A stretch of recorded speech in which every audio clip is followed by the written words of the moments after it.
You're listening to Cards to the Moon, a podcast about trading cards from both a collector and investor perspective. We hope you'll stick around for the ride as we take a deep dive into the state of the hobby, share some hot takes, hopefully some useful advice, and fun stories along the way.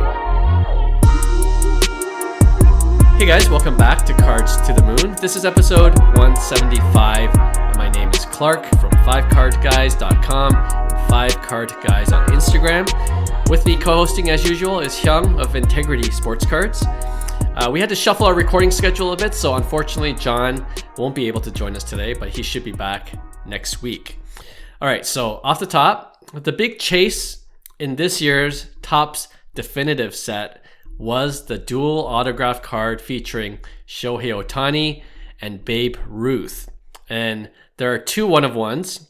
No, not duplicate superfractors, but there's a one-of-one dual auto of Shohei Ohtani and Babe Ruth, and they're both pictured batting on one card. And the other one-of-one is both of them pitching. All right, so you got those two of one-of-ones. Yeah.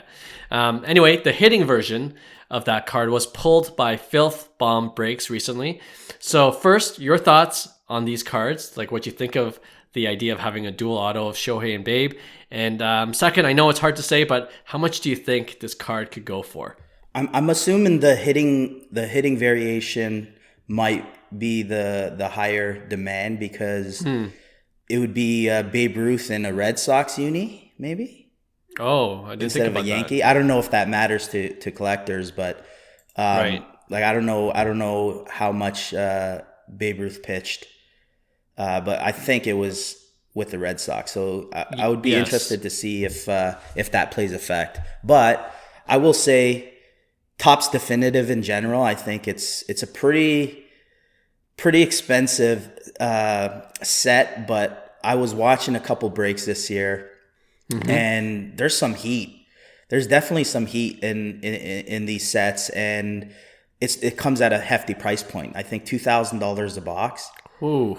Yeah. Wow. So that's the only thing. Is it worth? Because we've seen high end sets in the past, like Topps Transcendent, and at release, I think they were like $25,000 a case or something like that. But the resale value on these products are garbage, to be honest. And right. I mean, it's a cool, and even looking at the design, not to knock Definitive, because there's definitely a lot of cool stuff to be pulled.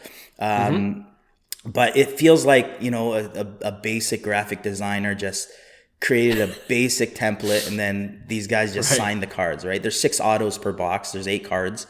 And it feels like, I'm not completely sold on it. I don't think I would ever rip it. I do like the set in general, like just Topps Dynasty, Definitive, all these higher end sets. But I don't know if I'm in on this. Like, I think there's a lot more hype because of the whole Shohei and Ruth.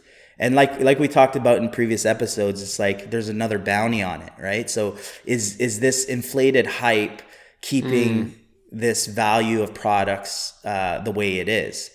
Right. So good point. I mean, a lot of questions to be asked for sure. But like I'm a little less excited about this, to be honest. A lot of people think this is the greatest card that people have ever seen, but I disagree with that. Yeah.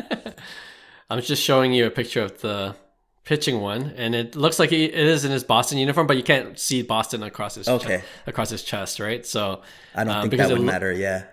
Yeah, I don't think it would matter. And then the batting one does have New York across it. The batting one's definitely cooler. I'd say that. I agree, 100%.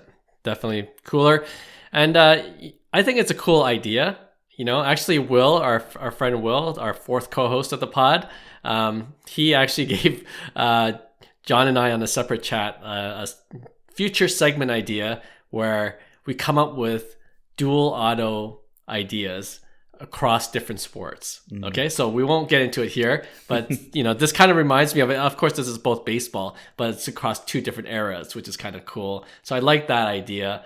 But in terms of like the execution, it's okay. I mean, I would be ecstatic if I had a card like this. Yeah, I wouldn't complain. Yeah, for sure.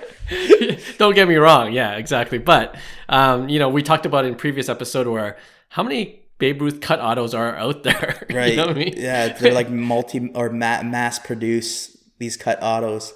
Jeez. And then of course, if you're nitpicking, we talked about this as well in another podcast episode. Shohei's new auto is not as nice as the original auto, right? So those two nitpicking things, but I think Eric Whiteback, the collectibles guru on Twitter, values the card at $100,000. He values it at. I don't know how he gets that number, but I think there was a bounty. I think. Is that why? I believe so. So I want to say Filth Bomb, the breaker that pulled the hitting one, basically had $100,000 bounty on it. So that kind of sets the value up there. But this is what we talked about last episode, where is this real value or manufactured value, where, because, and you don't know what's going on inside, like the deals that are made, who knows, like, and I don't want to accuse anybody, especially with our platform and stuff like that, but being real, like if you're interested in joining these or purchasing this as a long-term investment, just because the initial hype was like 100K, it doesn't necessarily mean that someone's willing to pay that. Or it could work on the other side. Maybe it's worth 500K, right? Yeah. If somebody's willing to pay that. But as of right now, it's a manufactured value that comes straight from, and I'm not saying that, Filth Bomb is associated with any deals under the table, but like we don't know. We don't know any of this. So it's almost like tread with caution. We've seen kind of these big bounties in the past, which keeps kind of like the demand for breaking and ripping in general, because, and I don't mind it, don't get me wrong, like I love that they're creating more incentive to rip, because I think the ROI on ripping without these bounties are like, well, you're gonna lose out 99% of the time, or maybe it's like 95%. But yeah, it's just those things that I'm just more wary of, because I kind of see it more often with these bounties. Sure. I'm just questioning it. No, that's reasonable to ask. At the very least for me, even if there was nothing nefarious going on, of course we have no proof of it, but it's at least good marketing dollars, right? There's a lot of attention being put on these bounties. Who's giving out these bounties? Right. Like Dave and Adams, when they first issued their, the Babe Ruth Retrofractor, I think it was $200K for that card. I'm already, I don't know if it's a trend, but I'm already beginning to see that, this one was $100K, right? The Volpe MLB debut patch was $150K. Right. So it seems to be going lower. And I think part of that reason is because the more bounty announcements, more huge bounty announcements you get, it's not as unique. Do you know what I mean? Like the first couple that do it, they're like, oh, who's doing this? Who's giving it out? But if after the 10th huge bounty by a 10th different breaker, you just kind of forget who's issuing these bounties, and then it kind of loses its marketing purpose for the breaker or for the organization that's issuing these bounties.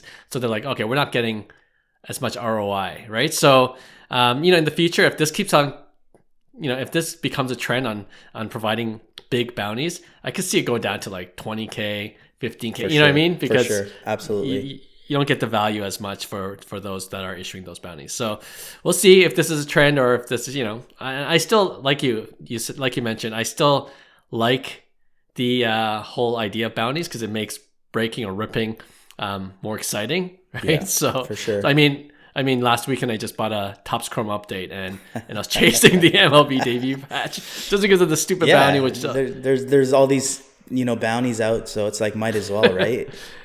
You might be lucky. Yeah, exactly. So anyway, I don't know how the pitching one will do when that comes out, but we'll definitely mention it on our podcast once it does. Okay, let's move on now to hobby headlines. All right, so last week, or was it 2 weeks ago? But there was this big controversy surrounding Rob G, aka Sports Card Therapist, who we actually had on our podcast as a guest not too long ago. Now, I don't want to get into the details of what happened, because there's already so much commentary that's out there about what he did, about his apology video. And as of today, it seems all of his social media accounts and his popular podcast too, they've all been removed. But I thought instead we can try to be more constructive and talk about some of the lessons we can learn from this incident and hopefully be able to move forward as a hobby. But I will provide a little bit of detail of what happened just to give you guys some context, and I'll try to be as concise as possible. So essentially, Rob admitted to making what he termed, and I think we're attributing this to him, the term megabid. Okay, he admitted to making a megabid on a card, specifically on an Eli Manning gold prism numbered to 10, and I believe it was a PSA 10 grade as well. Right. And that sold for just under $1,900. And from what I can understand, this term megabid is when you give a max bid during an auction that you probably think is well above comps to give yourself the best chance of winning the auction, right? And you'd put in this max bid essentially to beat any snipe bidders that might, have put in that last second bid just above the previous bid amount. So what eBay or the PWCC platform would do is automatically then see what your max bid is and beat that last second bid, and you obviously win the auction because it was higher, right? So hope that makes sense. For what happened to Rob, he ended up winning that auction for the Eli Manning. But what stirred, I think, a lot of the controversy is that he admitted to not paying for that auction despite winning it. And his rationale in that apology video was that he thought the auction was being shilled, which just means that another bidder was just bidding up the auction to increase the final value of the card. That's a loose definition of shield bidding.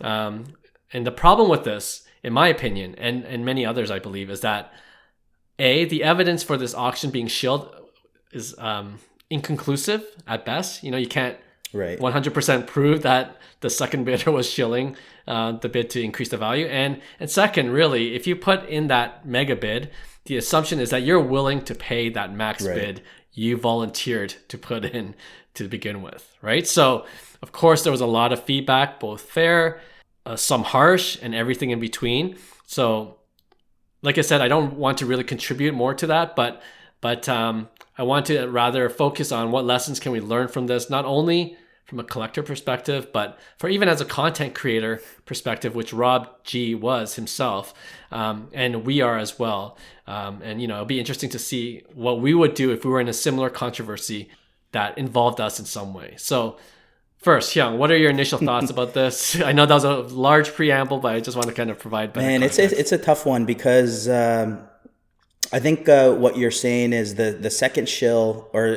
what Rob was saying that it was shilled.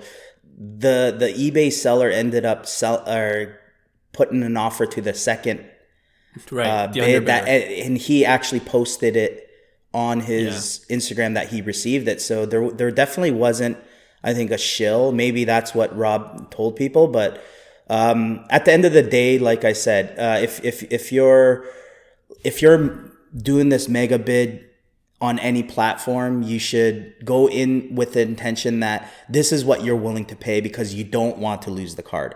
And this is it is a PSA 10 Pop 1, and there's only one BGS 10. So these are the type of cards that you would apparently mega bid on. And I've done that before where I didn't want to lose a card, and I went over. And sometimes you get lucky and you win the bid because nobody ended up bidding higher, and you get the card for a lot cheaper. But like I said, there might be times where other people feel the same way, and you have two guys that are overbidding on an item that ends up skyrocketing the price, right? But obviously, the person that paid for the auction, he thought it was worth it at the end of the day. I will say this though. Based on like my interaction with Rob and stuff and what he's given to the hobby, I think we have a tendency as kind of like hobbyists or collectors to crucify these influencers. They are influencers, but have your own kind of like, I guess, do your own due diligence obviously is important, and Yep. you know, taking responsibility kind of for yourself and your own actions. I think that's key, to really preach that side of things more so than always pointing fingers. And I don't think it's the same situation. Like, I wasn't a big fan of card porn for one. Like, card porn was, I thought, toxic, because they would promote negativity. They would bash small businesses where they wouldn't, those small businesses wouldn't even stand a chance. So it's like having a platform like that, and obviously the fraud investigation that, you know, card porn is under and stuff like that is a whole different story. And by no means should we be comparing these two incidents. Yes, good like point. like I'm saying, you know, it happens a lot more than we think it does. There's a lot of I'll tell you right now, I show you my eBay. Like, there's so many people that don't pay for auctions. Right. You know what I mean? I'm not going to go searching for them and then, you know, start crucifying everybody that, you know, doesn't pay for an auction at the end of the day. And those are little things that businesses like eBay or any platform should, you know, make sure that they're looking out for the best interests for everybody. So, and like I said on previous episodes, anytime there's incidents, it just shows that those are the problems that need to be addressed in the hobby, so that we could make the hobby a better place. Instead of harping on the problems, you focus on the solutions, right? Yep. So I'm in the boat where, there's a lot of learning lessons to be had, but I think he's getting, and I think Rob personally took down a lot of his stuff because it's not worth it at that point. It's not like we're, like, at least us or other influencers are making millions of dollars off spending all this time and energy to create content, and then you just get literally, you know, crapped on. So it's tough. It's like, why would he put any more time in a place where, why bother, right? You know, you're getting a lot of, you know, pushback on that. And I think it's more toxic to be a community that basically does this to people, right? Obviously there's spectrums that people are innocent, and then there's the spectrum of people are guilty. So it's tough because we're a new industry, we're a new marketplace in general. There's a lot of, you know, regulated stuff. We talk about this all the time in grading. There's issues in grading, how a grade can be that subjective, and there's price points there. So that's an issue, but you can't always point your fingers at the issue necessarily, but bring light to it and create a solution instead. Yeah, that's a good perspective for sure. And, you know, just going back to the whole megabid, I think most of us are in agreement that there is some fault with Rob for what he did. But to your point, I think the reaction has been just so blown out of proportion. And I would imagine why he, and not defending his action in any way, but why he would delete all of his socials is for the exact same reason you would. Like, is this worth it? Yeah, it's not worth it. Yeah. It's different if you're a celebrity making millions. Then you're like, you got to protect your millions, and I'm going to go on an apology tour just so I can continue to have a livelihood. Right. But, you know, I'm sure he's like, I'm not getting paid anything for this, and the backlash is ridiculous, right? But you know, there are consequences, and you know, if you're willing to stay in the hobby, you know, you got to be at least trying to get some credibility back as best as you can. Like, it's you know, you can't easily be accepted with open arms. You can't expect that, right? Because people are upset, and I understand why people are upset. But it will take time to gain that trust back, you know. And that's, I think that goes to the last question I was asking. If it happened to us, we made a mistake. A, we own up to the mistake. B, we make that sincere apology. And then C, you work on it to gain the people's trust, to gain the collectors' trust, the people that listen to your content.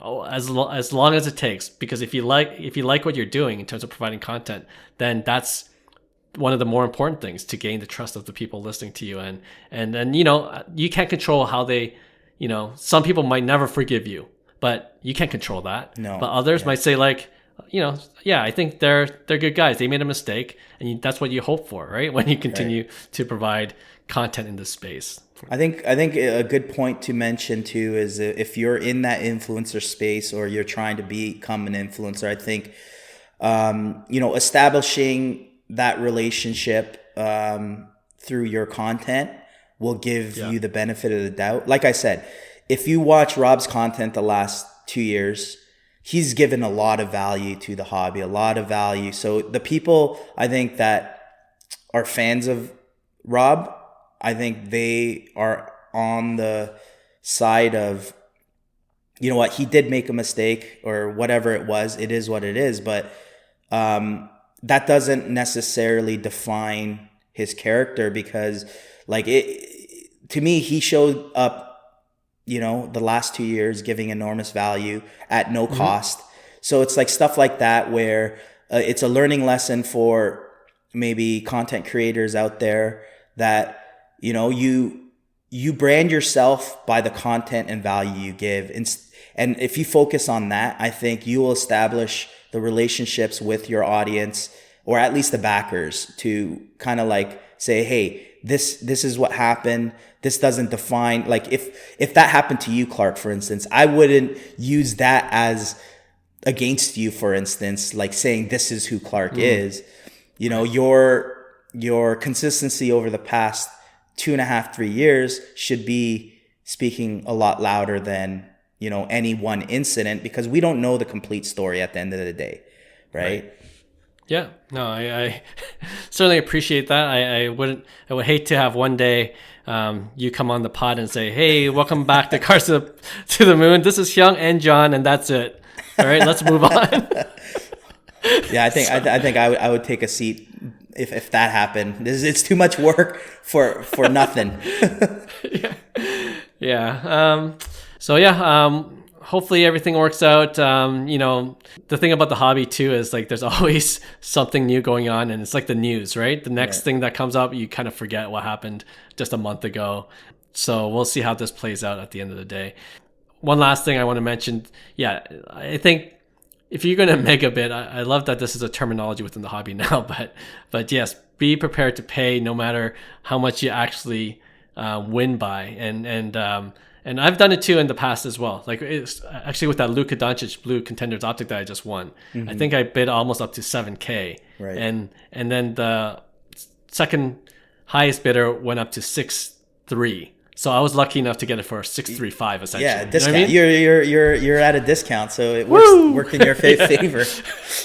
So it could work either way, but I was prepared to pay $7,000 if someone bid 6.9. You know what I mean? Yeah. So anyone that's not familiar with how that works on eBay or PWCC, just end of the day, be prepared to pay your max bid. Right? But that asks the question. So should places like eBay or Golden or any other auction house tighten up kind of like how these bids are being placed and consequences for non-paying?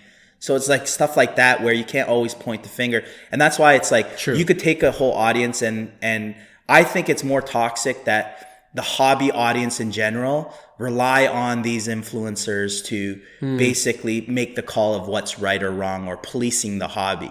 Right? Yeah. I think if everybody agrees to just have integrity and we all love the hobby and focus on that instead of always reacting to influencers. And this is part of the influencers where they just create the issue bigger than what it is because they have a platform to basically bring this issue up saying this is for the good. But what it is all it is content at the end of the day. Right? So, I think there's so many different lenses and perspective to see this at. And I think building like a healthy community in terms of each individual saying, you know what, I'm in this hobby because XYZ. I love this hobby because of XYZ. This is what I stand for. Therefore, I will not participate in that. And the more people that kind of jump on that, I think people in general, the people that I've dealt with, to be honest, I've been doing this for a while and I haven't had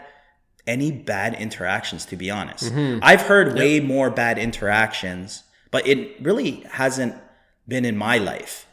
Yes. So if I'm always complaining, but it's not even happening in my life, it's that analogy where I forgot who said it. If I told you, Clark, how many red cars did you see, today while driving? You probably say none. But then I say, how many if I paid you $100 for every red car you've seen, on your commute to work or whatever it was, you probably see a lot of red cars. Right. Right. So you're looking for it. Yeah. So for me, it's like, I don't necessarily look for the issues. And I think that's part of the hobby. It's like the drama that people like. And this is what card porn did. Well, it started hobby drama where the issues became bigger than they were, but then we're starting to look for these issues. So I think the majority of population have great experiences. They don't really have these negative experiences. Maybe once in a blue moon, you can't really control that, but we can't define the whole hobby saying that it's terrible because of this incident. Right. Yeah. No, I totally agree. And, ultimately it is a kind of a fine balance. You don't want to, look the other way when there are bad actors. And I'm not saying Robin was totally a bad actor, but when there are things that happen that are controversial, you want to spotlight them. And then really, like, at the end of the day, what I'm hoping to do with this podcast is what can we learn from it? Right. And then let's move forward to make the hobby better. I right. love that. And I think that's the best approach, in my opinion. For sure. Whenever things like this arise, instead of, just harpooning them more and more, and just making it really into a negative space. And I'm pretty sure there's going to be more controversies in the hobby because it is a growing space, right? And there's going to be things done that are shady, but yeah, again, when that happens, let's learn from it and let's go on. And as a content creator, and the last thing I'll say for real this time on this segment is that I'm always conscious too of, like, when I talk about whatever issue it is, like, you never know when you're going to make a mistake. Right. Like there's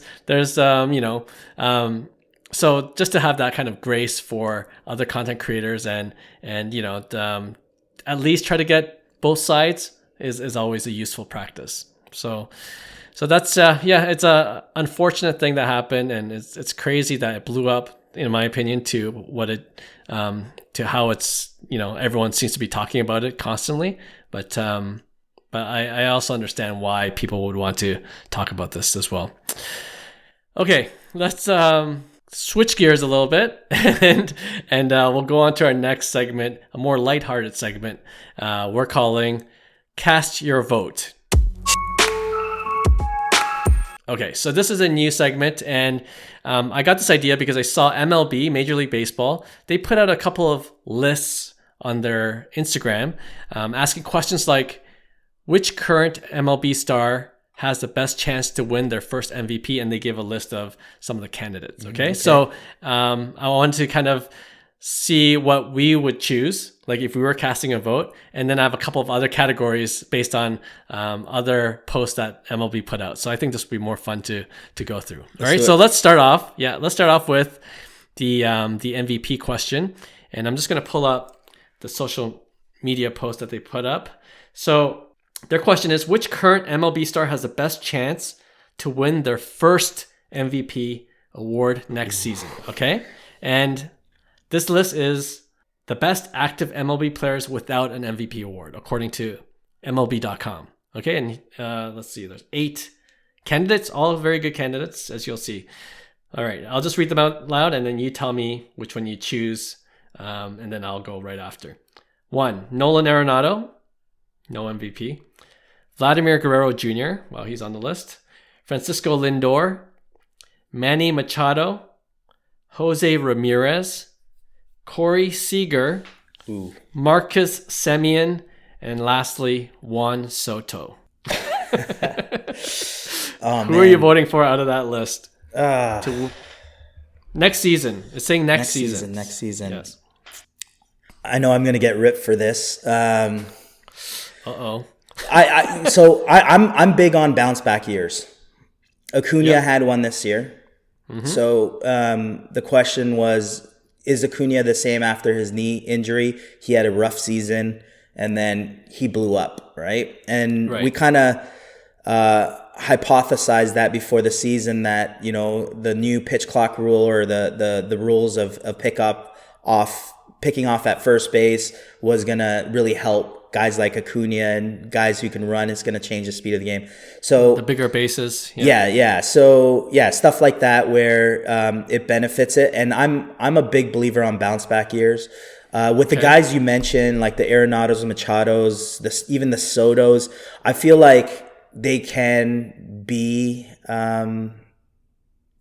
candidates every year, but like their production is usually solid, but never unbelievable. I'd say even with Soto, he's like I would say he would be the favorite candidate to win an MVP, but like, is he gonna, contribute to his team's success? Is he gonna, play enough defense where, he makes a difference? Because you're competing with the Ohtanis, the Acunas, the guys that can kind of do both. Like you look at the runner-up like what's called Mookie Betts, for instance, can do both. Even guys like Corey Seager, who had a legit shot at winning MVP, kind of do both. Like, so you get guys like Soto, even Vlad. But I think Vlad can hit enough where he can maybe make a difference. And I think he had such a down year that, you guys got to remember, like, baseball is a game of adjustments.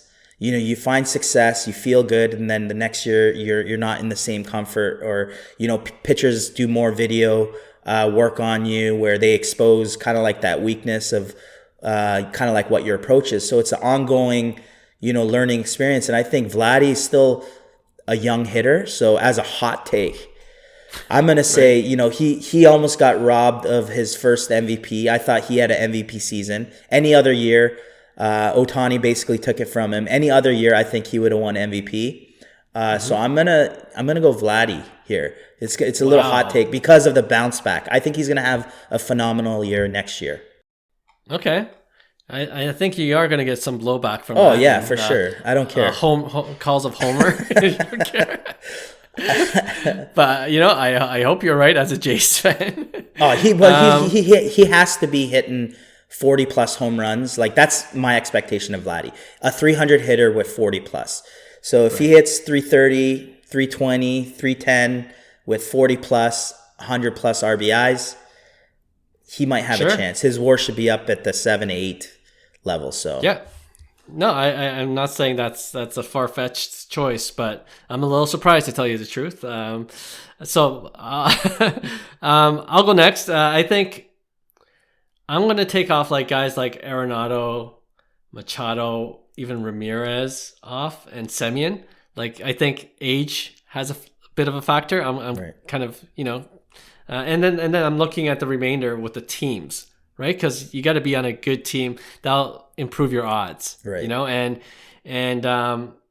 in terms of, I like when you talk about bounce back years, and I also like to think of bounce back in terms of the team, not just a player, right? Like, which team really underperformed? And in my opinion, San Diego really underperformed this year. And I'm assuming, and you know where I'm going to go with this now. I'm not choosing Machado. I'm choosing the other Padre currently, Juan Soto. And I think you're right. I think most people would say Juan Soto is the number one favorite out of this list of who could win their first MVP, because he puts solid numbers every year, right? Every single year. We say this all the time on the podcast. He starts slow, but we're like, never worried. Yeah, 1,000 OPS, 900 to 1,000 OPS every year. He's going to have a positive WAR. So like clockwork, yeah. And so I think Soto has the chance, because I feel like the team, if he stays on the Padres, the team, I think, can bounce back to the point where we expect them to be contenders, right? So that's a big caveat, I guess, a big if he stays on the Padres. But if he goes to the Yankees, where, there's some rumors, I don't know how valid those rumors are, there's always... you hate being in the AL East for that reason, because the Yankees always have the chance of doing really well at any given time, right? And so if he goes to the Yankees, you got Judge there already, obviously, and you got a pretty solid batting lineup. They're aging, but still can do some damage. So even then, I think Soto has a good chance of having an MVP-like season as early as next year.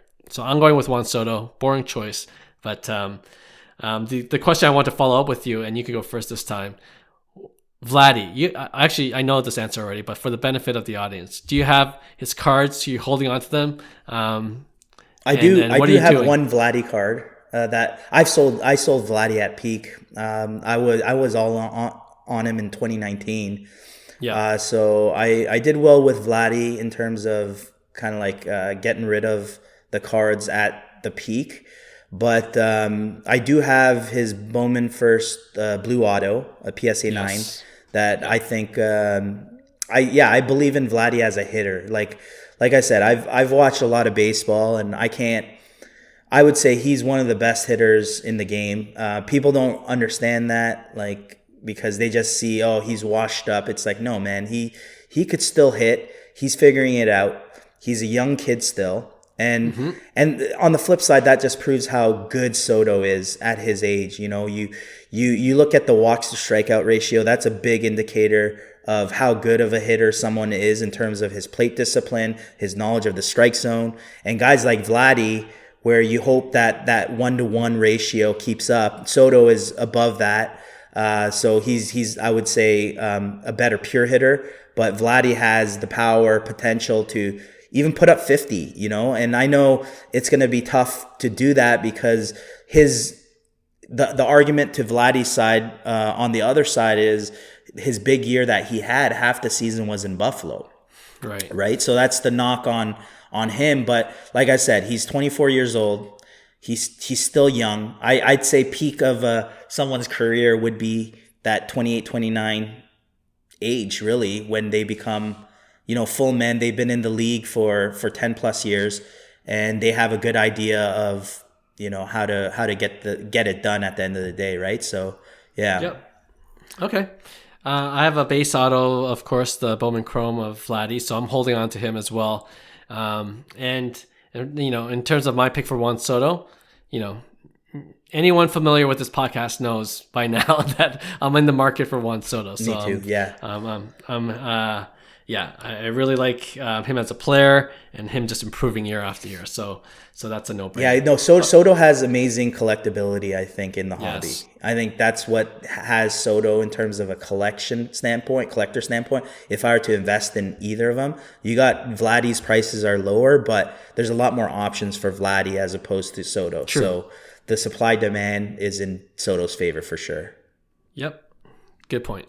All right. Second, looking at all the big 2024 Rookie of the Year candidates, MLB asks, who do you think will rise to stardom next year? Okay.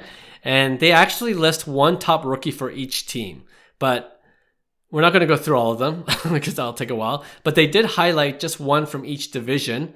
So I'll just name those as they seem to be the current favorites to win next year's Rookie of the Year honors. We'll start with the American League. All right. From the AL East, they have Heston Kjerstad of the Orioles, which is insane, by the way, because they have Jackson Holiday coming up behind him. Like, the Orioles are going to be great for 10 years without doing anything. They have Colton Cowser, too, who's going to be another hitter, too. Jeez. They've done well with their farm system. So anyway, 2024, Heston Kjerstad's highlighted. AL Central, they got Kyle Manzardo of the Guardians. And for AL West, he's already played this year from the World Series champs, Evan Carter for your Texas Rangers. So out of those three, or is there one that's missing for you? But those are the three probably favorites in the AL. You never know with Jackson Holiday too. Like, this guy might be called up next year and actually make an impact at the big league level. He was a super young kid in AAA this year, and he held his own. He hit like 270, hit some homers, and for a super young kid to be in AAA and perform, I think that's something to note. He might be a 20-year-old big leaguer when it's all said and done, where he's making an impact at that level. Kjerstad, on the other hand, I think as a hitter, I like his upside the most. I think he's a solid hitter. He's a pure hitter that has a chance in a protected Baltimore lineup. So I like Baltimore's odds, of producing young rookies in the next few years, actually. So their farm system has been unbelievable. They weren't even supposed to be the team they were this year. We're expecting them to be that next year. So yeah, I think just based on the team, I think guys like Evan Carter though, like unbelievable, like call up. I don't think he might be that player throughout the whole season next year. And you see that a lot with rookie call ups. So you take 2019 for instance, guys like who is it? Our boy Keston Hira. You know, a guy who hit 319, 18 bombs his first year. It's like you're expecting that next year, and it's the sophomore slump, right? So I'm a little worried about that because you got to understand these pitchers go in and throw against the rookies, and they have a good season, and then they spend an off season. Teams start making doing their homework on these players, and then it's exposing them. You know, being able to expose them happened to Tatis, happened to Vladdy, happened to, Keston Hira, happened to, all these rookies. And then it's their job now to figure it out kind of, right? To make those necessary adjustments to basically bounce back. So I'm going to go Keston Hirstad. Okay. I like that choice. I'm going to go with the short sample size, Evan Carter, who you're just talking about. Yeah. And, I was just looking at the stats. This is ridiculous. 62 at-bats in the end of 2023, right? So he'll qualify to be Rookie of the Year candidate for next season. But 5 homers, 3 stolen bases, batting .306. So that's pretty impressive for a rookie call-up.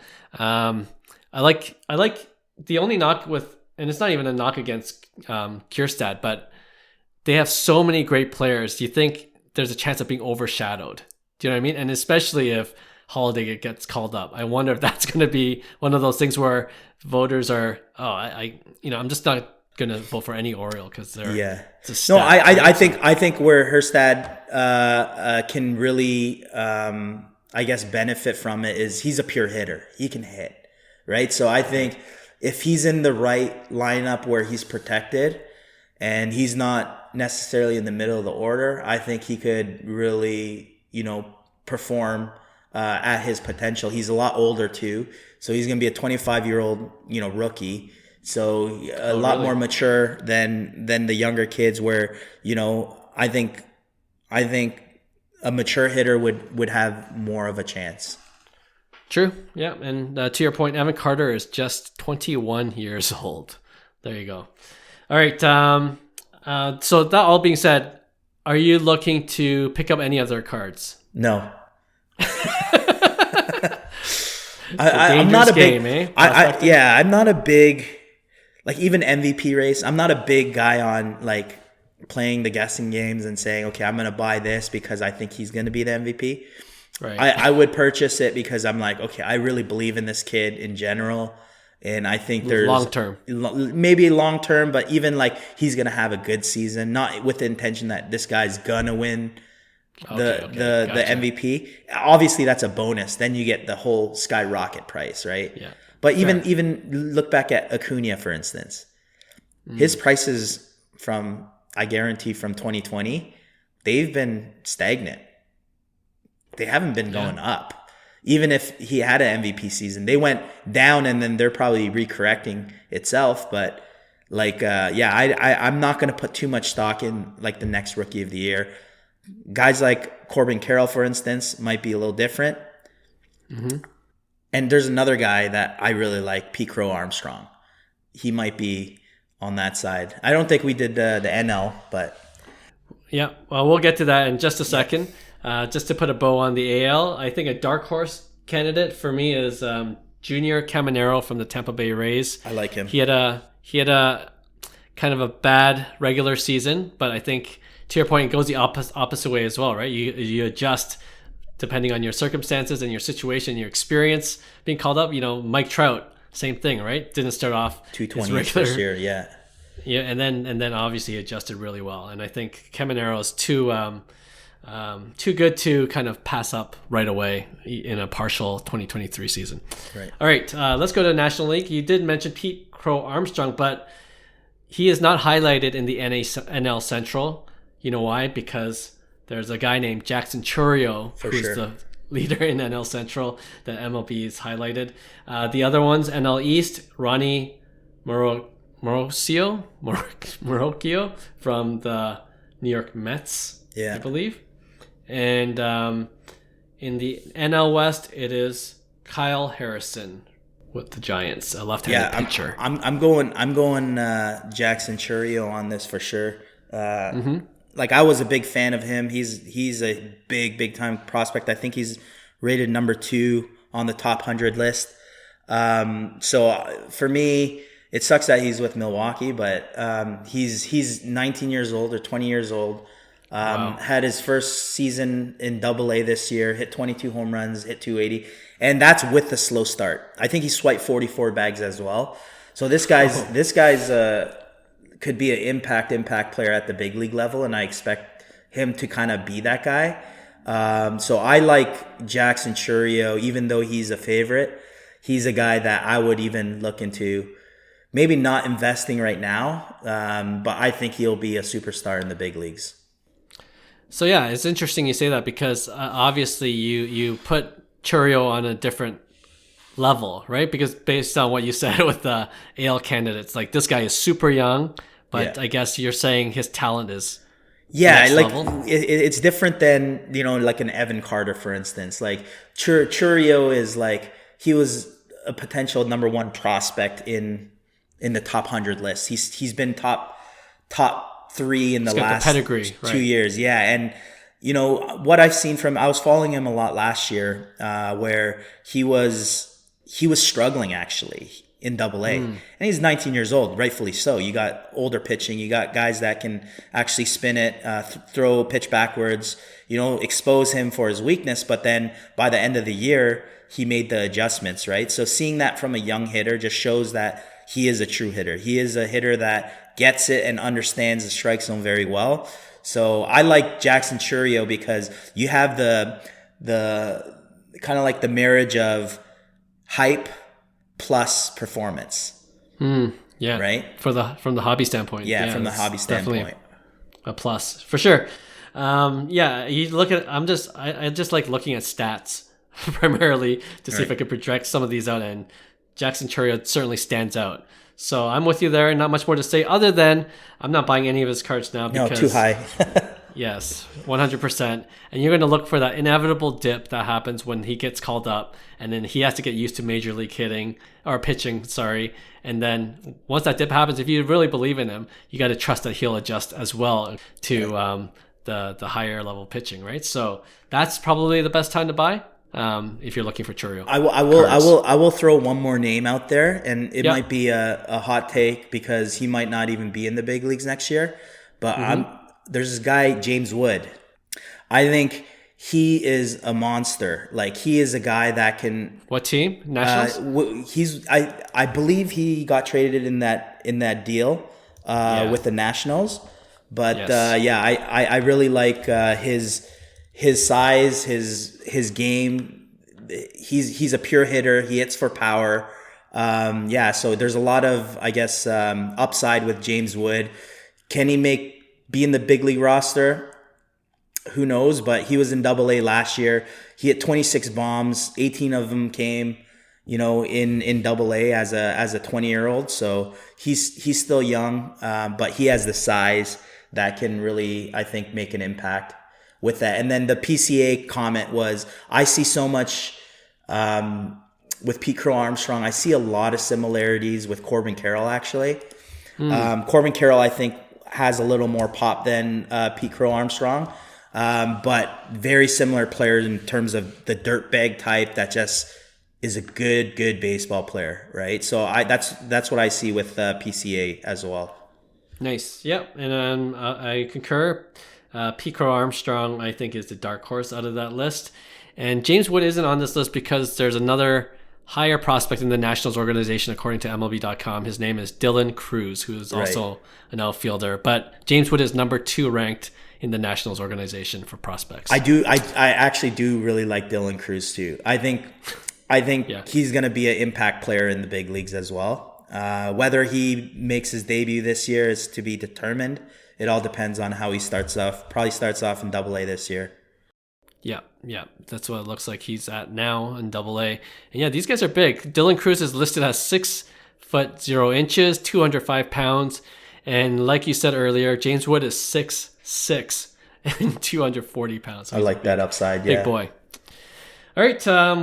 That's Rookie of the Year. One last thing to end off the segment. The Hall of Fame ballot first timers were announced recently for 2024, the ones that are eligible next year, and it includes our boy Jose Bautista, right? But the rest of the list is as follows. I'll just read them out to you right now. 1 second. All right, and I think there's a partial list, but the names are Adrian Beltre, Joe Mauer, Chase Utley, David Wright, Bartolo Colon, Matt Holliday. That's Jackson Holliday's dad, right? Adrian Gonzalez, Bautista, as I mentioned, Jose Reyes, Victor Martinez, James Shields, and Brandon Phillips. Wow, this brings back awesome memories because that's the time when I really watched baseball.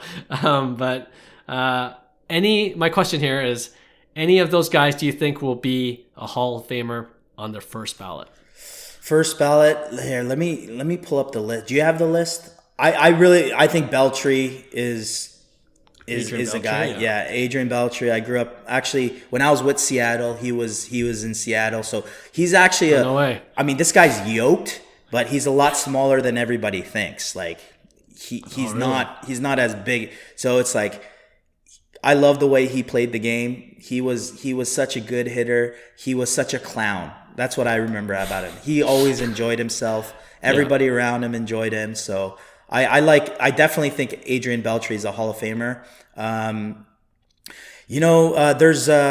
There's another guy that I thought deserved a lot more was Abreu. Bobby Abreu. I think he's such an underdog in terms of his career and what he's done. I think he has a shot, but I don't think he's gonna get the love, to be honest, because he's not as well liked, I guess, even in the hobby. Yep. Who else was on the list? David Wright, injury concerns. You think that's going to be too much for him to overcome? Yeah. Chase Utley and Joe Mauer probably are. Joe Mauer's a Hall of Famer. I think Joe Mauer's a Hall of Famer. 100%. First ballot or eventually? Not first ballot, eventually. But yeah, I would say I would pick Adrian Beltre out of that. Yep. From all the reports, the hands-on favorite to make first ballot Hall of Fame is Adrian Beltre for sure, with his 3,000 plus hits. He's unreal. It's incredible career, and you always see those highlights when he fools around with Miggy on the base paths. That's always fun to watch as well. And one person that's on the list for the last time, I believe, before he is not qualified to be on the list anymore, the 10-year rule, is Gary Sheffield. Do you think he makes it this year? Man, I wish, because for me, Gary Sheffield was a guy I grew up watching. Yeah, I think he definitely deserves a Hall of Fame, and if it's his last go at it, I think I definitely want him in. Anybody who hits 500 plus home runs in the big league, in their big league career, should be a Hall of Famer, to be honest. And anyone you could just remember growing up emulating his swing because it's so distinct. And it's always fun to do. Yeah. Unreal how much bat speed that guy generated with the way he hit. It was so fun to watch. Yeah, agreed. And is it fair to say, to end off this segment, in terms of investing in his rookie cards, they both kind of grew up in the junk wax, so you're not going to get the value you hope to get, but great for the PC collection if you're a fan of theirs, yeah? Absolutely. No, I'm a big fan of Gary Sheffield, so he's someone that I would PC for sure. Cool. Okay, that puts a wrap on that segment, and we'll see how things shake out, and we'll revisit this at the end of next year around this time. Let's end off our show with a regular weekly segment we call Pick One. Okay, so this is when both of us will put up a couple cards or a couple players, and then we debate which one we would rather invest in. Okay, so do you have one to start off with, Hyung? Yeah, we're gonna go with that Babe Ruth Shohei Ohtani 1 of 1. Okay. Would you rather have that card? Okay. Would you rather have that card with a 100K bounty? Yep. Or a 1933 Goody Babe Ruth PSA 7 that sold for $96,000? Oh man. You know what? I thought it would be easy. I was just gonna say like, the Babe Ruth rookie or the Gaudi, right? Yeah. But then I'm like, but the Shohei is on that too. So, Right. oh, that's sneaky. No, I'm gonna go with the Babe Ruth.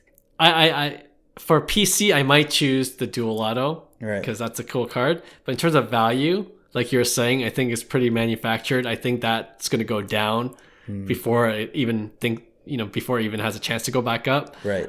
So I think in terms of value, the vintage card, it's a safer bet. So I'm going with the Babe Ruth Gaudi. Nice. No, I kind of match these up on purpose to kind of prove a point, because there's no way I wouldn't choose the 33 Ruth. Like, Right. absolutely. Well, obviously the grade is the kicker on this card, because just to give you an idea, the PSA 7 is a pop 21 that sold for $96K. The PSA 8 is an even lower pop that sold for $800K, and then the PSA 9 sold for 4.1 million. So Incredible. Just to give you an idea of manufactured 100K value, is that true value, or would you actually have an investment piece worth that 100K, thinking that it has more potential in the future, the rarity, the history around that. So I think I wanted to just prove a point that, we're chasing all this phantom stuff because Fanatics is doing their thing. They have a job to sell the product, but we got to be real. Real's real. As an investor, I'm going with the 33 Goody. Good point. Point taken. And I hope others do too. All right, I'll end off with my pick one, and it's the Battle of the Jacksons, okay? Jackson Holiday, his first Bowman Chrome Auto base, we'll say PSA 10, last sold for about $500, okay? And the Jackson Churio base, his first Bowman Chrome, PSA 10 last sold for $800. So there's a premium on Churio, but which one would you invest in with that price point? Ooh, that's a good one too. If Churio was on a different team, I would pick Churio. I really like his upside. He's like the Acuna type player. Like, if I would say who would the next Acuna be, it'd probably be Churio. Ooh, high praise. Very high praise on Churio. Same with Jackson Holiday though. Like, this guy's super young. He's in the best kind of climate. Not climate in weather, but climate as an environment, with the Baltimore Orioles being super young. They have lists and lists of prospects that are going to build. It might be a special case this year where, Baltimore is going to be very, very good. Very good. So I like that mix just itself, and the price point, the fact that it's 30% cheaper than Jackson Churio. Yeah. So I'm going to go with Jackson Holiday. Okay. It was easy for me because it is when I try to think about which prospect I want to invest in, just as a kind of a prospecting game, because it's so unpredictable how prospects will turn out, especially in their first year. Right.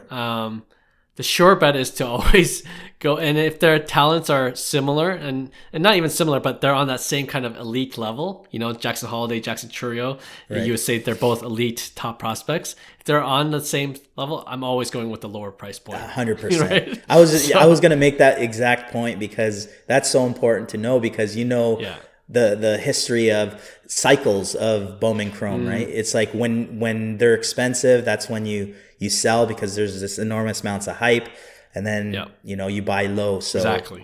You got to go with the lower price. Yep, and that's the point I want to make with this Jackson Holiday versus Jackson Churio pick one. It's a good one. So it's a holiday sweep.